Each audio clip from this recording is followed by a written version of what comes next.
Diz assim a palavra, vamos lá. Por que te glorias na malícia, homem poderoso? Pois a bondade de Deus permanece continuamente. A tua língua intenta o mal como uma navalha molada, traçando enganos. Tu amas mais o mal do que o bem, e a mentira mais do que falar a retidão. Amas todas as palavras devoradoras, ó língua fraudulenta. Também Deus te destruirá para sempre, arrebatar-te-á e arrancar-te-á da tua habitação e desarraigar-te-á da terra dos viventes. E os justos o verão e temerão, e se rirão dele dizendo: eis aqui o homem que não pôs em Deus a sua fortaleza. Antes confiou na abundância das suas riquezas e se fortaleceu na sua maldade. Mas eu sou como oliveira verde na casa de Deus. Confio na misericórdia de Deus para sempre, eternamente. Para sempre te louvarei porque tu o fizeste, e esperarei no teu nome porque é bom diante de teus santos. Amém? Palavra pesada, né? Quando eu li essa palavra, eu pensei, mas que coisa, que palavra dura. Quando o salmista diz, por que você se gloria na sua maldade? Ele diz, por que você está assim gloriando nessa maldade que está dentro do teu coração? Mas quando foi que Davi escreveu isso daqui? Qual era o momento que Davi estava vivendo para ele escrever essa palavra tão difícil, tão dura? Deixa eu te explicar uma coisa. O contexto desse salmo, ele foi escrito num momento muito difícil de Davi. E no momento em que ele escreveu, foi o momento em que ele soube que Doeg tinha matado 85 sacerdotes. E só tinha sobrado uma pessoa dessa linhagem. Ele vai em 1 Samuel 21, quando ele está saindo, ele está fugindo da fúria de Saul, ele vai até Nobe. E quando ele chega em Nobe, ele vai para buscar uma direção de Deus, sabe? Aquele negócio de que quando você está aflito, você busca a direção de Deus. Foi isso que Davi fez, ele não fez por maldade. Ele foi até aquele lugar para buscar uma direção. E quando ele chega em Nobe, ele pede uma direção e aquele sacerdote que atende ele fica tremendo de medo, porque ele sabia que se Saul soubesse que ele estivera lá, com certeza ele teria implicações. E realmente teve, a sua vida. E quando ele chega lá, Davi, ele pede uma coisa, ele pede uma arma, porque ele já não está mais no tempo de usar pedras, como ele usou com o gigante. Ele precisava de outra arma. E ali foi dado a ele a espada que ele tinha vencido Golias, o gigante. E ele está ali, pega aquela espada, pega o que ele tinha que pegar dos alimentos e ele vai embora. Só que quando ele está conversando com o sacerdote, encontra um homem chamado Doeg, edomita. E quando ele está ali, junto daquele homem escuta a conversa. E aquele homem mais à frente, em 1 Samuel 22, você vai ver que quando Saul sabe de Davi, ele acha que Davi está junto com os sacerdotes, e então ele trama a morte dos 85. Tanto que ele pede para os seus soldados, os soldados não querem, e Doeg se levanta e fala, eu mato, e Doeg matou 85. Davi, então, ele está se sentindo assim como quem um pouco culpado. Ele está triste porque o temor que Davi tinha ao Senhor era algo muito grande. E quando ele vê que tinha acontecido isso, pela visita que ele tinha feito ao sacerdote, o coração dele se entristece muito. E quando ele vê que Saul, o rei, pediu para alguém fazer, ele se entristece demais. E aí ele escreve esse capítulo que diz assim, por que se gloria na sua maldade? Ele está fazendo isso e falando para duas pessoas. Ele está falando para Doeg e ele está falando para Saul. Por que você está gloriando na tua força? Por que você está colocando, você ama mais o mal do que o bem? Você prefere mentir a falar a verdade? Porque ele está falando de Doeg. Doeg tinha mentido, dito algo que não era verdade. Mas ele está dizendo assim, olha, eu quero te dizer uma coisa. Você, Doeg, você é um homem sem temor, você não tem medo, você não tem respeito, você é maldoso, você é terrível. Mas eu quero te dizer quem eu sou. Eu sou como oliveira verde. plantada na casa do Senhor. Lá eu produzo, lá eu cresço, lá eu tenho prosperidade, porque eu estou plantado na casa do Senhor. E quando ele diz isso, ele se cita como a oliveira, é porque nós temos que entender o que é a oliveira. Quando nós vemos essa situação, nós pensamos, mas quem é esse Doeg? Doeg é um homem malicioso que ama a mentira. E ele é edomita. Edomita é lá da linhagem de Esaú, aquele que valorizou mais o prato de lentilhas do que o que ele tinha recebido, que era a primogenitura. Então você consegue entender que esse espírito de Doeg é um espírito que não respeita as coisas espirituais. E Davi está dizendo, ó, eu não sou isso, eu respeito as coisas espirituais. E aí ele fala, eu sou como a oliveira. Por que eu sou como a oliveira? Porque a oliveira é uma árvore extremamente antiga. Quando você estudar, você vai ver que tem algumas delas que duram 5.000 anos. Já imaginou que tempo é esse para durar? Algumas duram 2.000 anos. Então existem esses estudos e você vê a força dessa oliveira. Mas por que ela tem essa força? Porque as raízes dela, entrando na terra, chegam a 6 metros de profundidade. Calcula aí 6 metros de profundidade.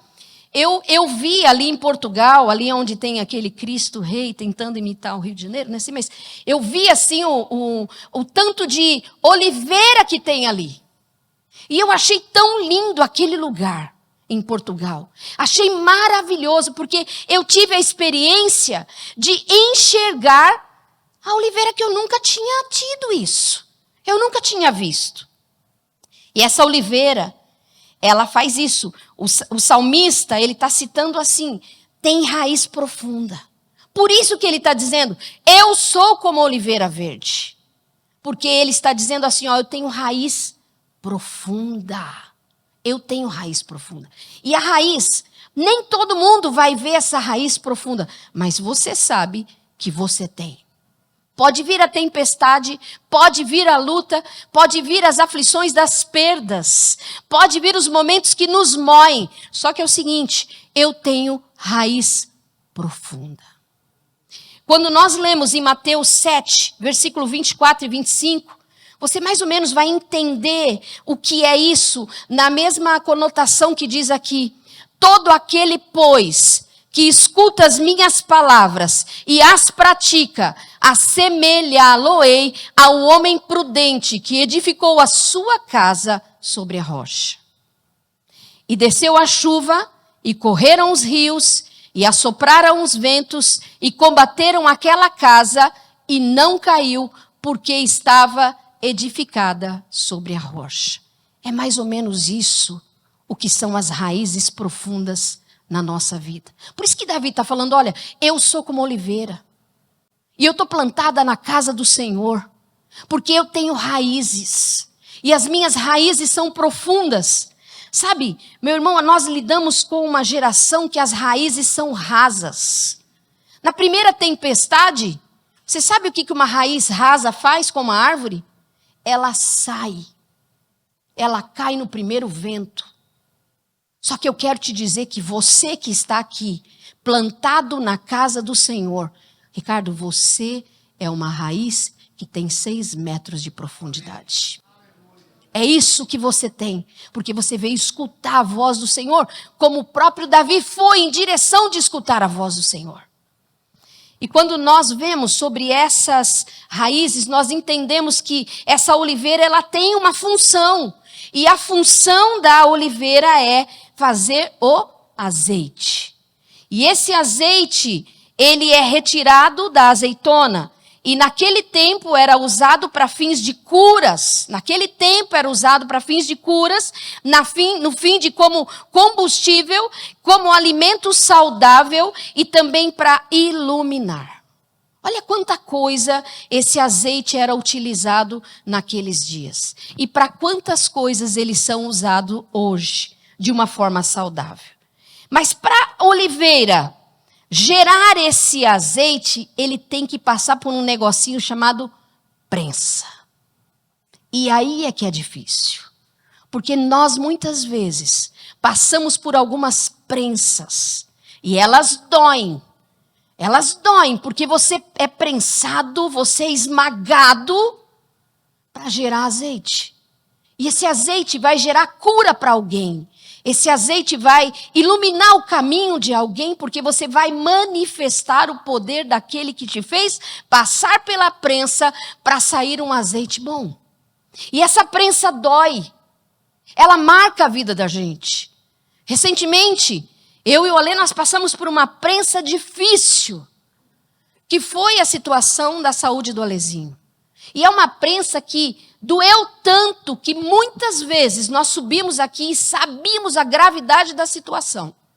E nós só estávamos orando, clamando a ação de Deus. E essa prensa gerou um azeite que hoje eu posso conversar com alguma mãe e dizer assim, ó, eu passei por isso e o Senhor deu a vitória.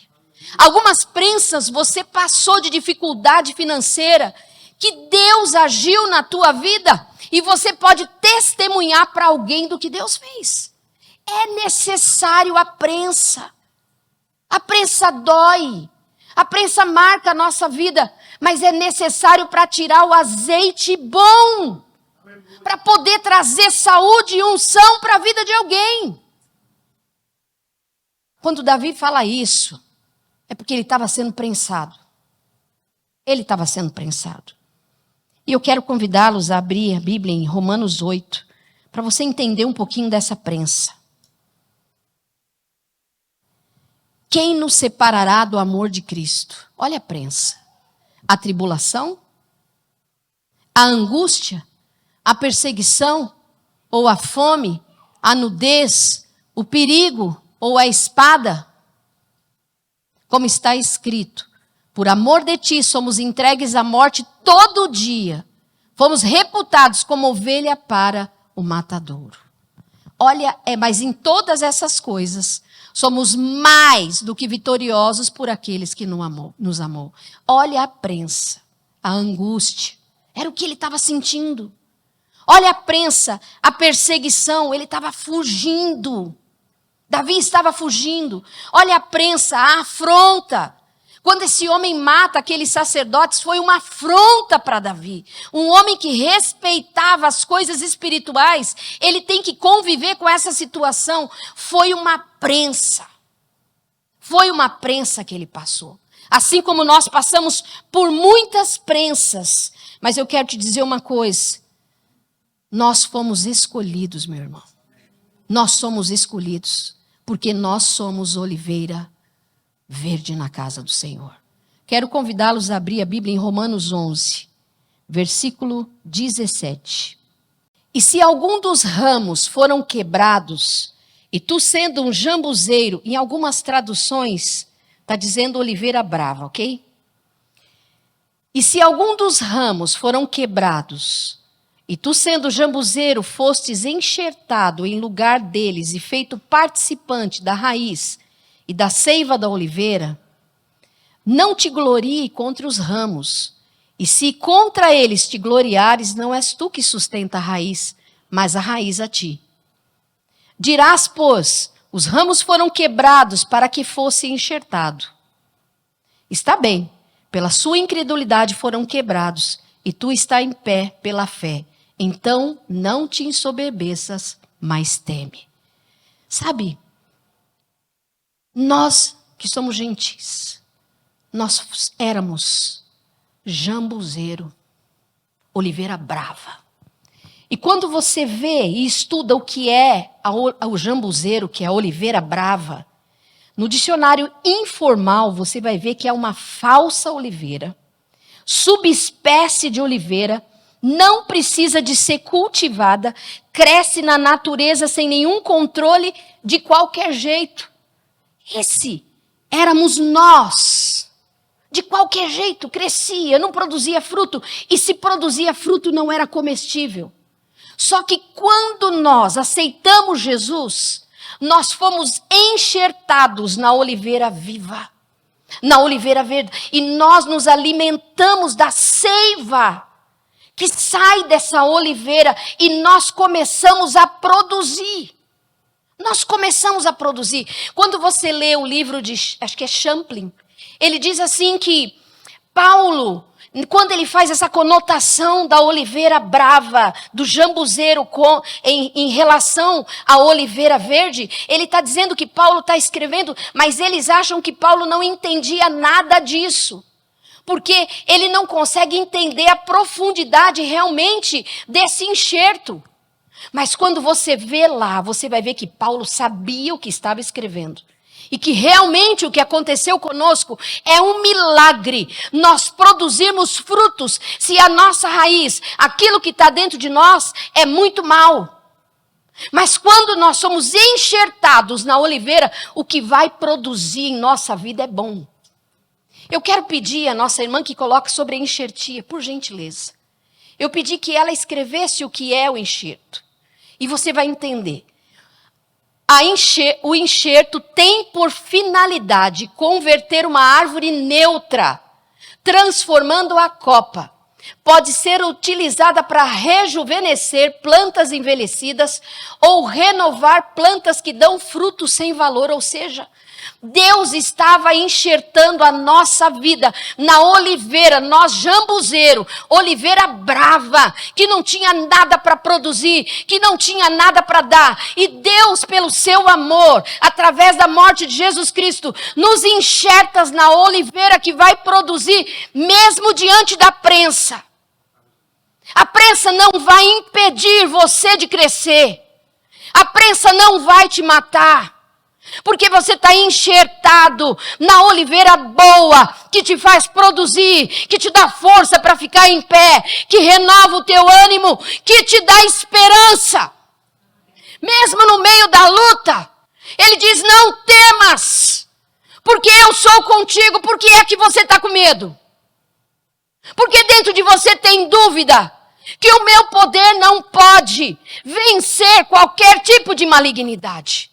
Você está enxertado na oliveira, que te ensinou e que te deu autoridade. Utilize ela.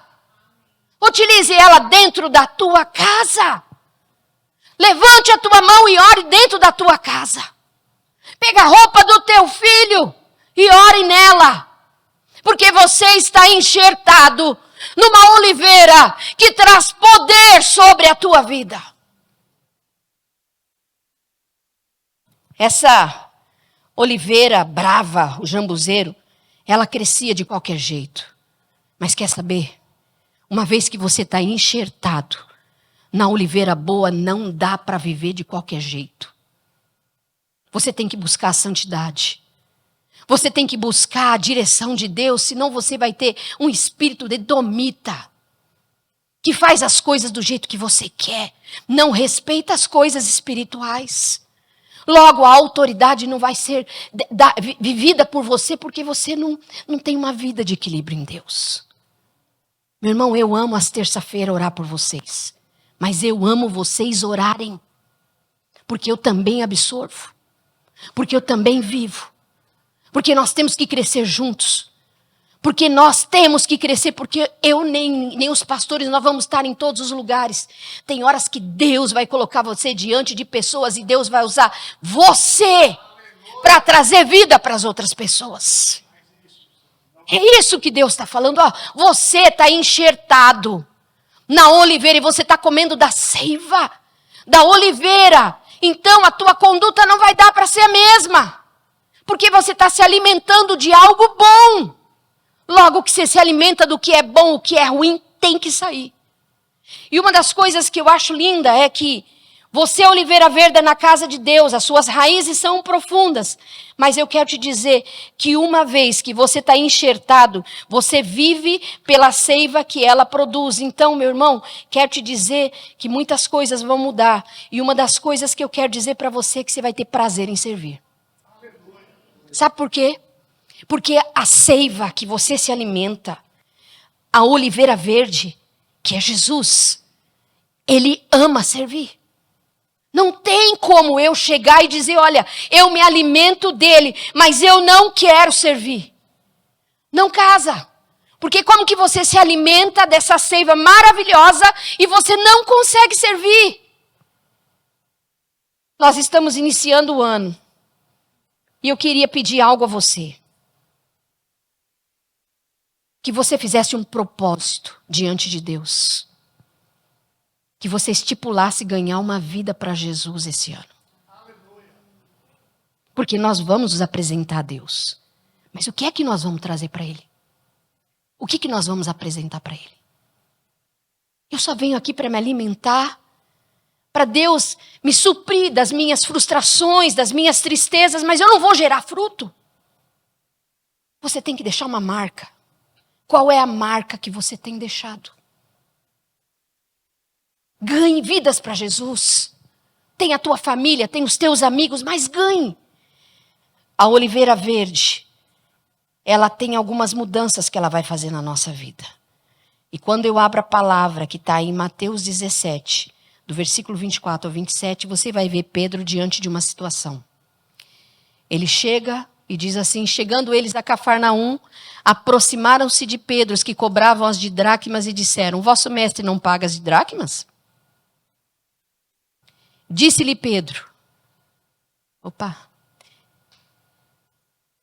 Disse-lhe ele sim, e entrando em casa, Jesus lhe antecipou dizendo: que te parece, Simão?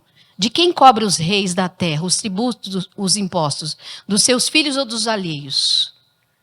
Disse-lhe Pedro: dos alheios. Disse-lhe Jesus: logo estão livres os filhos.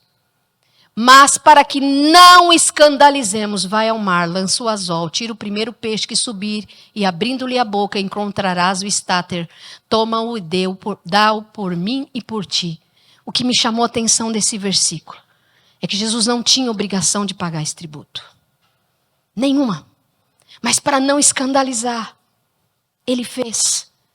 Nós nos alimentamos dessa seiva que não quer escandalizar. Então que a nossa postura seja correta para não escandalizar.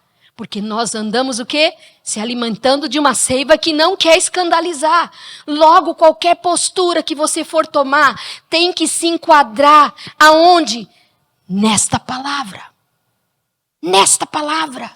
Porque eu me alimento da seiva que ela produz o que ela diz assim: eu não quero escandalizar. Logo, eu quero andar segundo essa palavra. Se você se alimenta da seiva, você mostra que você se alimentou dessa seiva. Outra coisa que eu acho tão lindo é que essa seiva, ela vai produzir bons frutos. Quando nós lemos em Gálatas 5:22, ela vai produzir amor, gozo, paz, longanimidade, benignidade, bondade, fé, mansidão e temperança. Irmão, eu estou engolindo livros que falam sobre frutos do Espírito.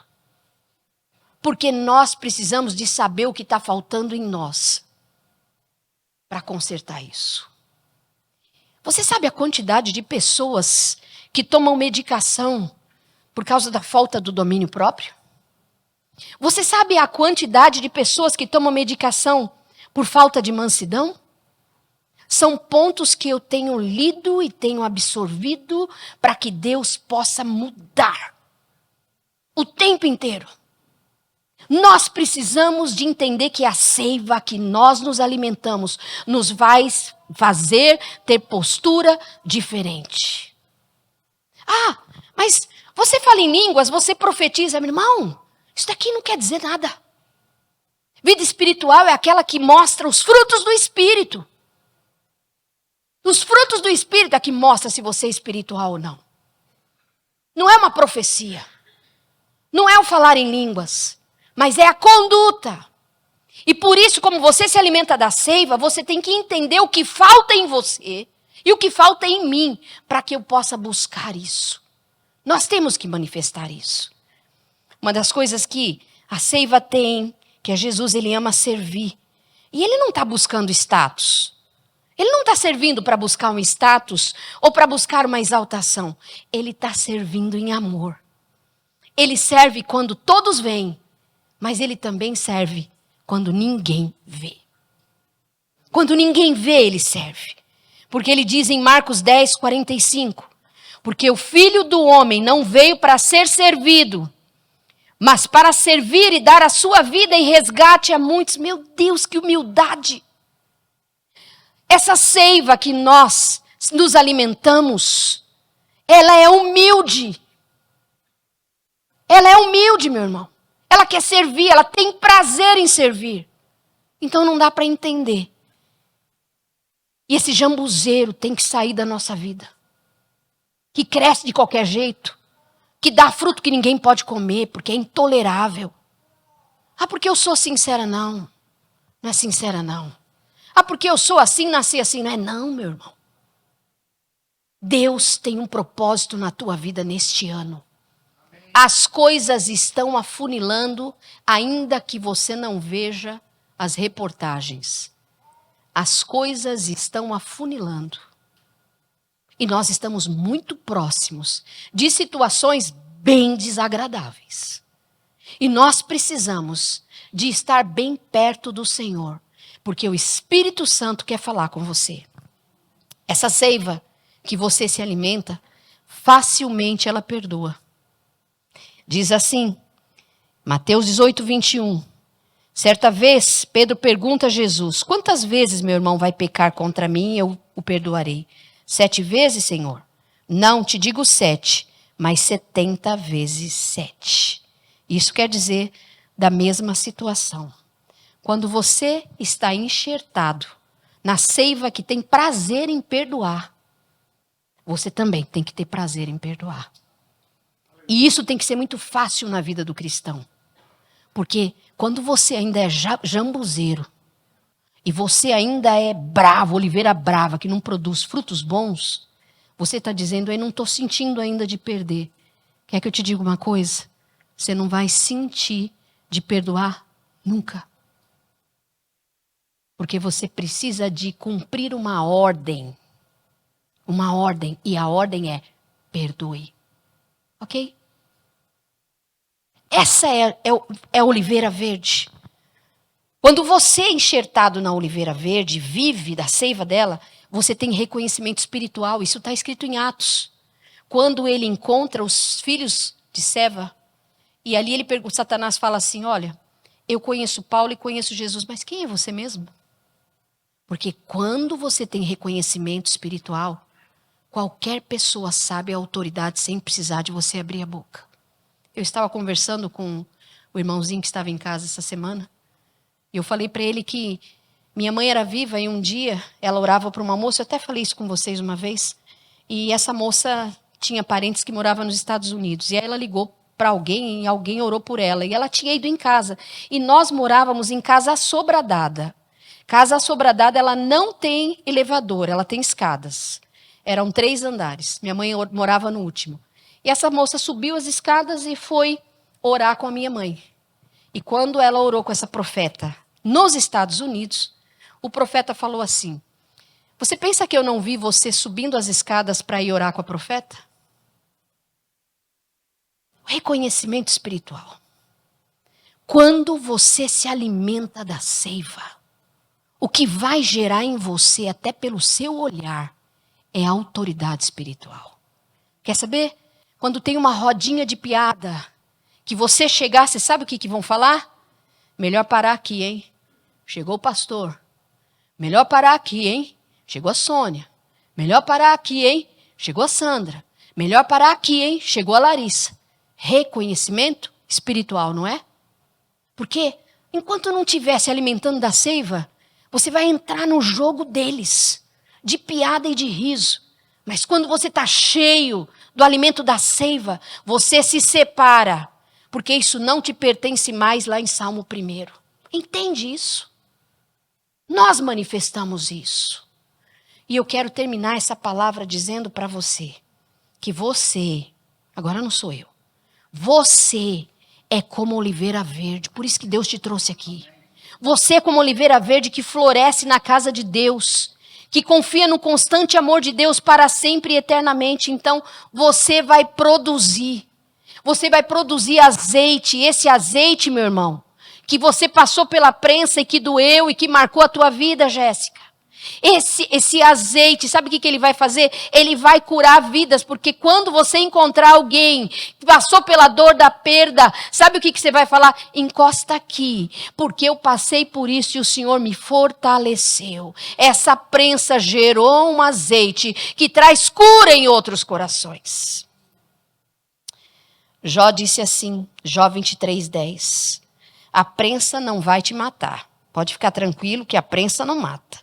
Olha o que diz Jó 23:10. Mas ele sabe o meu caminho. Prove-me e sairei como ouro. Ei, coisa boa. Quem é que pede para ser provado? Quem tem vontade de ser provado? Ninguém. Ninguém quer ser provado. Pois eu quero te dizer, ainda que você não queira, quando o Senhor permitir que você seja provado, sabe o que vai acontecer? A prensa, você vai ser aprovado, porque você está se alimentando da seiva. Eu quero chamar alguém do louvor aqui à frente para tocar. Vou chamar meu amigo Mateus. E hoje eu quero fazer algo diferente. Eu quero convidar você a fechar os teus olhos aí.